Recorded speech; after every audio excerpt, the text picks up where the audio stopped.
تو اللہ کے رسول صلی اللہ علیہ وسلم اللہ تک پہنچانے کا ذریعہ ہیں۔ آپ سے زیادہ شفیق کوئی نہیں آیا، محبوب کوئی نہیں آیا، مہربان کوئی نہیں آیا، رونے والا کوئی نہیں آیا، درد والا کوئی نہیں آیا، دکھ لینے والا کوئی نہیں آیا۔ امت کے لیے حریص ہیں، رؤوف الرحیم ہیں، عزیز علیہ ما عنتم ہیں، حریص علیکم ہیں، بالمؤمنین رؤوف الرحیم ہیں۔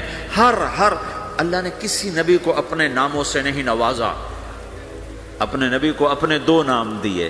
اللہ اپنے بارے میں کہتا ان ربکم لرؤوف الرحیم، تمہارا رب رؤوف الرحیم ہے۔ پھر اللہ اپنے نبی کو کہتا بالمؤمنین رؤوف الرحیم، یہ میرا نبی بھی رؤوف الرحیم ہے۔ ہاں میں کل کائنات کا ہوں، یہ ایمان والوں کے لیے رؤوف الرحیم ہے۔ تو جو نبی رؤوف ہے، رحیم ہے، جو مہربان ہے، جو دکھ اٹھانے والا ہے، غم اٹھانے والا ہے، یا رب امتی امتی کہتے کہتے کہتے دنیا سے چلے گئے۔ ساری رات اس بات پہ روتے تھے، یا اللہ میری امت، یا اللہ میری امت، یا اللہ میری امت۔ اور میدان معاشر میں بھی تماشا دیکھو گے، جب جہنم آئے گی اور چیخ مارے گی، چنگھاڑ مارے گی، سارے نبی، انسان، جن، فرشتے زمین پر گریں گے، کہیں گے یا رب نفسی نفسی، یا رب نفسی نفسی، یا رب نفسی نفسی۔ ہر مخلوق کہے گی نفسی نفسی نفسی نفسی، یا اللہ میری جان بچا، یا اللہ میری جان بچا، یا اللہ میری جان بچا۔ اس سارے مجمع میں ایک آواز بھاری ہو جائے گی، بلند ہو جائے گی۔ وہ آواز اور وہ نوحہ ایسا درد بھرا ہوگا کہ لوگ مڑ کے دیکھیں گے یہ کیا آواز ہے، چونکہ وہ نفسی نفسی نہیں ہوگی، وہ آواز ہوگی یا رب امتی امتی، یا رب امتی امتی، یا رب امتی امتی۔ تو لوگ کہیں گے کون ہے آج اپنے آپ کو چھوڑ کے امت پکار رہا؟ تو دیکھو گے تمہارے نبی ہوں گے۔ کون؟ تمہارے نبی محمد مصطفیٰ صلی اللہ علیہ وسلم، نبیوں کے سردار، جس کی ہر ادا محفوظ کی، جس کا نسب بھی قیامت تک محفوظ کر دیا۔ کسی نبی کا نسب قیامت تک آدم علیہ السلام تک محفوظ نہیں، صرف میرا تیرا کائنات کے نبی ہیں جن کے نسب پیڑھی کو اللہ نے آدم تک محفوظ رکھا۔ محمد بن عبداللہ بن عبد المطلب بن ہاشم بن عبد مناف بن قصی بن کلاب بن مرہ بن کعب بن لوی بن غالب بن فہر بن مالک بن نضر بن کنانہ بن خزیمہ بن مدرکہ بن الیاس بن مضر بن نزار بن معد بن عدنان بن اود بن حمیصہ بن سلامان بن عوس بن بوز بن قموال بن ابی بن عوام بن ناشد بن حزاب بن بلداس بن یدلاف بن طابخ بن جاحم بن ناحش بن ماخی بن عیفی بن عبقر بن عبید بن الدعاء بن حمدان بن سنبر بن یثربی بن یحزن بن یلحن بن ارعوى بن عیدی بن زیشان بن عیسر بن اقناد بن ایہام بن مقصر بن ناحر بن زارع بن سمی بن مزی بن عوض بن عرام بن قیدار بن اسماعیل بن ابراہیم بن آذر بن ناحور بن سروج بن رعو بن فائج بن عابر بن ارفخشاد بن سام بن نوح بن لامک بن متوشالہ بن ادریس بن یرد بن ملحلئیل بن قینان بن آنوش بن شیسر بن آدم علیہ السلام۔ یہ محمد الرسول اللہ ہے۔ ہاں، قریشی، ہاشمی، عربی، عدنانی، قحطانی، مکی، مدنی، مہاجر، یہ میرا نبی ہے۔ راشد، رشید، طیب، مصباح، ہادی، مہدی، یہ میرا نبی ہے۔ نذیر، داعی اللہ، ہادن، مہدن، منجن، ناہن، عامر، اکحل، احور، ادعج، انور، اشرف، اکمل، انور، اعز، اجل، یہ سب میرے محبوب کے نام ہیں۔ میرا اللہ پیار میں پکارتا رہا، پکارتا رہا، پکارتا رہا۔ بھائیو، اللہ کو منانا ہے تو جگہ نہ بدلو، زندگی بدلو، جگہ نہ بدلو، زندگی بدلو۔ اب تم پاناما کے ہو، یہیں رہو، لیکن زندگی بدلو، زندگی بدلو۔ اپنے حبیب کے طریقے سیکھو، اپنے حبیب کی زندگی اپناؤ، اپنے حبیب کی زندگی کو اپنے اندر اتارو۔ میرے بھائیو، میرے بھائیو، میرے بھائیو، اللہ راضی ہو گیا تو اللہ کی قسم ہم کامیاب ہیں، اللہ ناراض ہو گیا تو اللہ کی قسم ہم ناکام ہیں۔ اللہ راضی ہوتا ہے محمد مصطفیٰ صلی اللہ علیہ وسلم کی سیرت و صورت، ظاہر باطن کو کی غلامی میں اپنانے میں، اور اللہ ناراض ہوتا ہے اس محبوب پاک محمد کی زندگی کو چھوڑنے میں۔ اس کو میرے بھائیوں مرنے سے پہلے سیکھ لو، سیکھ لو، سیکھ لو۔ میرے محبوب کی زندگی میں دو چیزیں ہیں جو بڑی نمایاں ہیں اور دونوں ہماری طرف منتقل کی گئی ہیں۔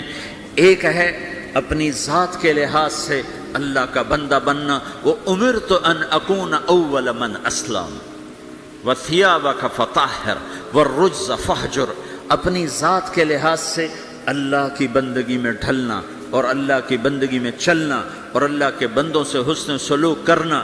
انفرادی زندگی میں ہم اللہ کے نبی کی زندگی میں دو چیزیں نمایاں دیکھتے ہیں جس کا ہم سے مطالبہ کیا گیا ہے۔ ایک، اللہ سے جڑو، نماز کے ذریعے، روزے کے ذریعے، ذکر کے ذریعے، تلاوت کے ذریعے، حج کے ذریعے، زکوٰۃ کے ذریعے۔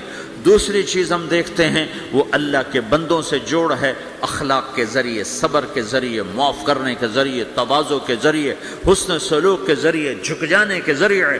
میرے رب نے قرآن میں صرف ایک دفعہ کہا ہے عباد الرحمن، ایک دفعہ پورے قرآن میں ایک دفعہ، اور رحمان کے بندے، واہ واہ، یہ جو واو ہے یہ صرف عطف والی نہیں ہے، یہ ہے اور، یہ اس لہجے میں، اور رحمان کے بندے۔ اللہ نے ایسا بھاری کر کے یہ لفظ اتارا ہے۔ اور تمہیں خبر ہے میرے پاناما والو، رحمان کے بندے کون ہیں؟ الذین یمشون علی الارض ہونا، جو زمین پر بڑی عاجزی سے چلتے ہیں، اکڑ کے نہیں چلتے، عاجزی سے چلتے ہیں۔ وَإِذَا خَاطَبَهُمُ الْجَاهِلُونَ قَالُوا سَلَامًا، یہاں جاہل سے مراد ان پڑھ نہیں، امی نہیں، جاہل سے مراد ظالم ہے، زیادتی کرنے والا۔ وَأَعُوذُ بِكَ مِنْ أَنْ أَجْهَلَ أَوْ يُجْهَلَ عَلَيَّ، یہ معنی ہے۔ اور جب ان پر کوئی زیادتی کی جاتی ہے تو وہ سلامتی کے ساتھ جواب دیتے ہیں، زیادتی کا جواب زیادتی سے نہیں دیتے، سختی کا جواب سختی سے نہیں دیتے، ظلم کا جواب ظلم سے نہیں دیتے، گالی کا جواب گالی سے نہیں دیتے، اور وہ بد اخلاقی کا جواب بد اخلاقی سے نہیں دیتے، اچھے اخلاق سے دیتے ہیں۔ یمشون علی الارض ہونا واذا خاطبهم الجاہلون قالوا سلاما، پہلے اخلاق بیان کیے، عبادات کو بعد میں بیان کیا۔ والذین یبیتون لربهم سجدا وقیاما، جو راتوں کو اٹھ کر سجدوں میں وقت گزارتے ہیں۔ تو میرے بھائیو، اللہ کی نبی کی زندگی میں دو باتیں ہمیں نمایاں ملتی ہیں، ایک عبادات اور ایک اچھے اخلاق۔ اور عبادات سے اچھے اخلاق کا پلہ بھاری ہے، وزنی ہے، کہ عبادت کا نقصان اپنی ذات کو ہے اور اخلاق کی برائی کا نقصان پورے معاشرے میں پھیل جاتا۔ اللہ نہ کرے میں نماز میں غافل ہوں تو یہ میری ذات کے ساتھ ہے، لیکن اگر میری زبان میں تیزی ہے تو بیوی مجھ سے پریشان، ماں مجھ سے پریشان، باپ مجھ سے پریشان، بچے مجھ سے پریشان، بھائی پریشان، دوست پریشان۔ اگر میری زبان کا بول میٹھا ہے تو بیوی بھی خوش ہے، باپ بھی خوش ہے، ماں بھی خوش ہے، بھائی بھی خوش ہیں، رشتہ دار بھی خوش ہیں۔ اگر مجھے معاف کرنا آ گیا تو میں لوگوں کے دل میں جگہ بناتا چلا جاؤں گا، اگر مجھے معاف کرنا نہ آیا تو دھن دولت سے میں کسی کا دل خرید نہیں سکتا۔ میں کل وہاں ایک جگہ اپنے ساتھیوں سے بات کر رہا تھا کہ پورے قرآن کے وسط میں ایک لفظ آیا ہے وَلْيَتَلَطَّفْ، آدھا قرآن ادھر ہے، آدھا قرآن ادھر ہے، اس کے بیچ میں ایک لفظ آیا جو پورے قرآن کو یوں لیول کرتا ہے، جیسے ترازو کے بیچ میں جو وہ ہوتا ہے، کانٹا ہوتا ہے، وہ ترازو کو لیول کرتا ہے، تو پورے قرآن کو لیول کرتا ہے ایک لفظ وَلْيَتَلَطَّفْ۔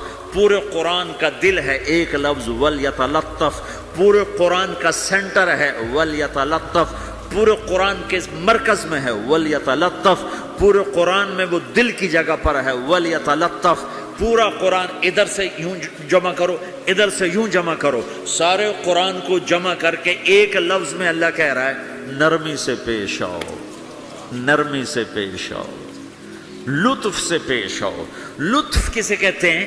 ایسی پبلک ڈیلنگ، ایسی ماں سے، باپ سے، بیوی سے، بھائی سے، بچوں سے، دوستوں سے، شاگردوں سے، بڑوں سے، چھوٹوں سے ایسا رویہ کرنا کہ جو دل کے اندر جا کے جگہ پکڑ لے، اسے کہتے ہیں لطف۔ وَهُوَ اللَّطِيفُ الْخَبِيرُ، اللطیف، جو دلوں کے اندر اتر جائے اسے لطیف کہتے ہیں۔ اس لیے اس کے ساتھ خبیر کا لفظ جوڑا ہے، خبیر، جو دل میں اترے گا تو جان بھی تو جائے گا نا۔ تو لطف اس اخلاق کو کہتے ہیں جو دل کے اندر اتر جائے، اندر اتر جائے، کہ تم ایسے اخلاق برتو کہ بیوی تمہیں ٹوٹ کے چاہے، بیوی ایسے اخلاق برتے کہ خامد اسے ٹوٹ کے چاہے، اولاد ایسے اخلاق برتے کہ ماں باپ اسے ٹوٹ کے چاہیں، ماں باپ ایسی شفقت رکھیں کہ بچے ماں باپ سے محبت کریں، استاد ایسی شفقت رکھے کہ شاگرد اپنے استاد کو اپنا مسیحا، اپنا باپ سمجھیں، یہ پڑوسیوں سے ایسی محبت ہو۔ میرے نبی نے فرمایا میرے اللہ نے مجھے پڑوسیوں کے بارے میں اتنا کہا کہ مجھے ڈر لگا کہیں وراثت میں شامل نہ کر دیا جائے، کہیں پڑوسی کو وراثت میں شامل نہ کر دیا جائے۔ ہم نے کہا بدترین انسان ہے جو خود پیٹ بھر کے کھائے اور پڑوسی بھوکا ہو۔ پھر آپ نے کہا اللہ کی قسم ایمان والا نہیں، اللہ کی قسم ایمان والا نہیں، اللہ کی قسم ایمان والا نہیں، 3 دفعہ کہا یا رسول اللہ کون؟ جو نماز نہیں پڑھتا، جو روزے نہیں رکھتا، جو حج نہیں کرتا، جو زکات نہیں دیتا، جو شراب پیتا ہے، زنا کرتا ہے، جوا کھیلتا ہے، نہیں کون؟ کہا جو پڑوسی کو تنگ کرتا ہے وہ ایمان والا نہیں ہے، جو پڑوسی کو تنگ کرتا ہے وہ ایمان والا نہیں ہے، جو پڑوسی کو تنگ کرتا ہے وہ ایمان والا نہیں ہے۔ تو میرے بھائیو، ہم اپنے نبی کی زندگی میں یہ 2 باتیں بڑی نمایاں دیکھتے ہیں۔ ایک اللہ سے تعلق ہے نماز کے ذریعے، ذکر کے ذریعے، تلاوت کے ذریعے، روزے کے ذریعے، حج زکات، یہ عبادات، لیکن عبادات لمیٹڈ ہیں۔ اور دوسرا اللہ کے بندوں سے تعلق ہے اخلاق کے ذریعے، صبر کے ذریعے اور حسن سلوک کے ذریعے۔ میرے نبی نے فرمایا مجھے سب سے زیادہ محبت ان سے ہے جن کے اخلاق اچھے ہیں، اور مجھے سب سے زیادہ بغض ان لوگوں سے جن کے اخلاق برے ہیں۔ دوسری چیز جو ہم اپنے نبی کی زندگی میں دیکھتے ہیں جس نے مجھے یہاں پہنچایا ہے وہ دعوت اللہ ہے۔ میرے نبی کی زندگی، ساری زندگی کی، دیکھو نا ہم چھوٹی سنتیں سیکھتے پھر رہے ہیں، اور جو میرے نبی کی زندگی کی سب سے بڑی مہا سنت ہے وہ تو دعوت اللہ ہے۔ داڑھی بھی سنت ہے، پگڑی بھی سنت ہے، سرما بھی سنت ہے، جی ٹخنے سے اوپر شلوار بھی سنت ہے، سیدھے ہاتھ سے کھانا بھی سنت ہے۔ یہ سنتیں تو سیکھی ہیں، لیکن جو میرے نبی کی سب سے بڑی سنت ہے وہ تو دعوت اللہ ہے، جس میں آپ کھپ گئے، اتنا کھپے کہ اللہ نے کہا فَلَا تَذْهَبْ نَفْسُكَ عَلَيْهِمْ حَسَرَاتٍ، میرے نبی اتنا غم نہ کیا کر کے تو خود فوت ہی ہو جائے۔ تو دوسری بات جو میں یہ کہنا چاہتا ہوں، میرے نبی کی 2 چیزیں، ایک ذات کے لحاظ سے جس میں 2 چیزیں، ایک اللہ سے جڑنا، ایک لوگوں سے جڑنا، دونوں اپنی جگہ پر، یہ 2 پر ہیں۔ اخلاق نہ ہوئے تو عبادات مردود ہو جائیں گی، عبادات نہ ہوئی تو اخلاق قبول نہیں ہوں گے، لہذا یہ 2 پر ہیں۔ اور دوسری چیز جو میرے نبی کی زندگی میں وہ دعوت اللہ ہے، وہ یہ تبلیغ ہے، جو میرے نبی نے آخری حج میں آپ نے 9 تاریخ کو میدان عرفات میں فرمایا نظر اللہ امرأ سمع مقالتی فوعاها ثم اداها كما سمعها فرب مبلغ اوعى من سامع۔ میں نے حدیث میں دعاؤں کی کتابیں پڑھی اور صبح شام کی دعائیں یاد کی، قرآن کی دعائیں، صبح شام کی دعائیں۔ یہ جو دعا میرے نبی نے دی ہے، کسی کو یہ دعا نہیں دی جو اللہ نے یہاں تبلیغ کے کام کرنے والوں کو دعا تھی۔ عجب لفظ ہے نضر اللہ عمرا۔ پہلے میں تمہیں ترجمہ کر کے بتا دوں۔ میرے نبی نے کہا یا اللہ جو میرا پیغام لوگوں تک پہنچائے ہیں، تم سمجھتے ہو کہ تبلیغ صرف تبلیغی جماعت والوں کا کام ہے، جس کا چلہ لگا 3 چلے گا وہ تو تبلیغ کرے گا، ہم ڈالر کمائیں گے، اور تم سمجھتے ہو کہ تبلیغ صرف نیک لوگوں کا کام ہے، ہم تو گناہگار لوگ ہیں، ہم کیا تبلیغ کریں گے، جی ہمارا تو اپنا ہی عمل نہیں، ہم نے کیا تبلیغ کرنا۔ یہ ساری باتیں شیطان کا چلایا ہوا چکر ہے۔ سنو میرا نبی فرما رہے ہیں یا اللہ میرے جس امتی نے میری بات کو سنا فوعاہا، اسے محفوظ کیا، ثم اداہا کما سمعہا، خود عمل ہے یا نہیں آگے پہنچایا، خود عمل ہے یا نہیں لیکن آگے پہنچایا۔ ایک آیت کا بڑا غلط مطلب لیا جاتا ہے لِمَ تَقُولُونَ مَا لَا تَفْعَلُونَ، کیوں جی مفتی صاحب کیوں کہتے ہو جو کرتے نہیں ہیں؟ اس کا مطلب کیا لیتے ہیں؟ جو عمل نہیں کرتے اس کی دعوت بھی نہ دو، جو عمل نہیں کرتے ہو اس کی تبلیغ بھی نہ کرو، یہ تو بہت بڑا جرم ہے، تم کہتے اور کرتے نہیں ہو۔ چونکہ آگے قرآن کہہ رہا ہے کبر مقتا عند اللہ ان تقولوا ما لا تفعلون، بہت بڑا گناہ ہے تم وہ کہو جو کرتے نہیں۔ اس آیت کو اتنا غلط سمجھا گیا ہے کہ سر پیٹ کے رہ جاتا ہوں. لِمَ تَقُولُونَ مَا لَا تَفْعَلُونَ، کیوں کہتے ہو جو کرتے نہیں. کہا جی میں تو خود نماز نہیں پڑھتا، میں کیسے روزے میں جاؤں؟ میں لوگوں کو کیا کہوں نماز پڑھو؟ میری تو اپنی داڑھی نہیں، میں کسی کو کیا کہوں داڑھی رکھو؟ میں تو روزہ نہیں رکھتا، میں کسی کو کیسے روزہ رکھو؟ اللہ کہتا ہے لِمَ تَقُولُونَ مَا لَا تَفْعَلُونَ. تو اب میں ایک لفظ بولتا ہوں، کبر مقتن، کبر مقتن، کبر مقتن، بہت بڑا گناہ ہے ان تقولوا ما لا تفعلون، تم وہ کہو جو کرتے نہیں. اب یہ میری بات ذہن میں رہے، بہت بڑا گناہ ہے تم وہ کہو جو کرتے نہیں. ٹھیک ہو گیا؟ اب میں ایک مثال دیتا ہوں. مثلا میں حافظ نہیں ہوں، ٹھیک ہے، میں ایک بچے سے کہتا ہوں بچہ تو حفظ کر لے بڑا نفع ہوگا، تو یہ میں نے کوئی نیکی کا کام کیا یا گناہ کیا ہے؟ بولو. تو جو مطلب آج سمجھا جا رہا ہے اس کے مطابق چونکہ میں نے گناہ کیا ہے، چونکہ میں تو خود حافظ نہیں ہوں، میں اس کو دعوت کیوں دے رہا ہوں؟ جب میں خود حافظ نہیں ہوں اور میں کہہ رہا ہوں، اپنے بیٹے سے ہی کہہ دو میرا بیٹا تو قرآن یاد کر لے، وہ آگے ابا تو پہلے خود یاد کر پھر مجھے دعوت دینا. پہلے اپنے آپ کو ٹھیک کرو پھر اوروں کو تبلیغ کرنا. میں یہ کہا کرتا ہوں جو یہ کہے ہیں کہ میں ٹھیک ہوں میں اب تبلیغ کروں گا، اس سے بڑا تو شیطان کوئی نہیں. جو اپنے آپ کو ٹھیک سمجھتا ہے اس سے بڑا تو شیطان کوئی نہیں. جو جتنا ٹھیک ہوتا ہے وہ اتنا اپنے آپ کو برا سمجھتا ہے، جو جتنا بگڑا ہوتا ہے وہ اتنا اپنے آپ کو صحیح سمجھتا ہے. لہذا ساری زندگی تبلیغ کا کام نہیں ہو سکتا، چونکہ میں تو ٹھیک ہی نہیں، میں کیسے تبلیغ کروں؟ بیٹا قرآن یاد کر لے. وہ کہتا ابا جا تو پہلے خود یاد کر پھر مجھے تبلیغ کرنا. اور ابا بہت بڑا گناہ تو نے کیا ہے. اللہ کہتا کبر مقتا عند اللہ ان تقولوا ما لا تفعلون، بہت بڑا گناہ ہے تم وہ کہو جو کرتے نہیں. ابا توبہ کرو، تو مجھے کیا کہہ رہا ہے؟ یہ ساری بات ٹھیک ہے، عقل میں آنے والی ہے. ایک شرابی کسی کو کہتا ہے بیٹا شراب نہ پینا، میں اجڑ گیا تو نہ شراب پینا، تو اس نے گناہ کیا. کبر مقتن، خود تو کرتا نہیں دوسرے کو کون کہہ رہا؟ بہت غلط سمجھا گیا ہے اس آیت کو.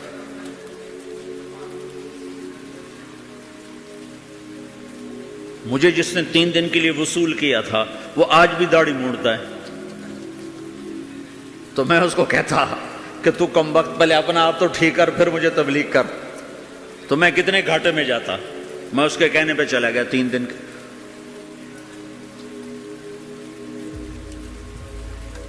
ایک آدمی کمزور ہے، تہجد نہیں پڑھ سکتا ہے، وہ کسی صحت مند کو کہتا ہے بیٹا تہجد پڑھا کر، قبر میں اندھیرا نہیں رہے گا، روشنی ہوگی. وہ کہے بابا جی پہلے خود پڑھ پھر مجھے کہنا. تو یہ جس نے اس کو کہا ہے بیٹا تہجد پڑھا کر، خود نہیں پڑھتا، یہ گناہ ہے، گناہ ہے. تو پھر اس آیت کا مطلب کیا ہے؟ کبر مقتن، بہت بڑا گناہ ہے تم وہ کہو جو کرتے نہیں. لِمَ تَقُولُونَ مَا لَا تَفْعَلُونَ، کیوں کہتے ہو جو کرتے نہیں؟ تو اس آیت کا مطلب یہ نہیں ہے جو نہیں کرتے اس کی دعوت نہ دو، جو نہیں کرتے اس کی ترغیب نہ دو، یہ اس کا مطلب نہیں ہے.